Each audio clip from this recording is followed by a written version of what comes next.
അപ്പോൾ ഇന്ന് നമ്മൾ വന്നിരിക്കുന്നത് ഫിക്ക.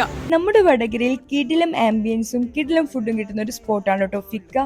ഫസ്റ്റ് ഞാൻ ഇവരുടെ അമ്മൻ സ്പെഷ്യലാണ് കേട്ടോ ട്രൈ ചെയ്തത്. ഒരു കിടിലായിട്ടാണ് കേട്ടോ, എന്തായാലും ഒരു മസ്റ്റ് ട്രൈ ഐറ്റം തന്നെയാണ്. അപ്പോൾ ഇതെന്താ സാധനം വെച്ചാൽ അമ്മൻ സ്പെഷ്യലാണ്, ശരിക്കും സ്പെഷ്യലാണ്.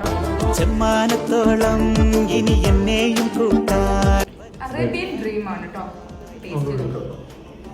പിന്നെ നല്ല റോസ്റ്റഡ് നട്ട്സിന്റെ ഫ്ലേവർ അടിക്കുന്നു കേട്ടോ. നട്ട്സൊക്കെ ഇഷ്ടമുള്ളവർക്ക് ശരിക്കും ഇത് വാങ്ങിക്കാം. അപ്പോൾ ഇതാണോ റോസ്റ്റഡ് നട്ട്സും അത്തിപ്പഴവും പിന്നെ ബദാമാണ് വാങ്ങിയിട്ടുള്ളത്. ശരിക്കും ടേസ്റ്റ് കേട്ടോ. പിന്നെ ഞാൻ ഇവരുടെ നൊസ്റ്റാൾജിക് ഫലൂദാണ് കേട്ടോ ട്രൈ ചെയ്തത്. ഒരു നൊസ്റ്റാൾജിക് ഐറ്റം തന്നെയായിരുന്നു. അപ്പോൾ ഇതാണല്ലോ ക്ലാസിക് ഫലൂദ. അപ്പോൾ ഇതാണല്ലോ ഇവരുടെ സ്പൈസി. ഇവിടെ തന്നെ ഉപ്പിലിട്ട ഐറ്റംസും കുലിക്ക് സർബത്തും ഒക്കെ അവൈലബിൾ ആണ് കേട്ടോ. ഫാമിലിയായിട്ടും ഫ്രണ്ട്സായിട്ടും പോയിരിക്കാൻ പറ്റിയ ബെസ്റ്റ് സ്പോട്ടാണ്. അപ്പോൾ ഈ സ്ഥലം വരുന്നത് വടകര നെറ്റ് സ്ട്രീറ്റിലാണ്.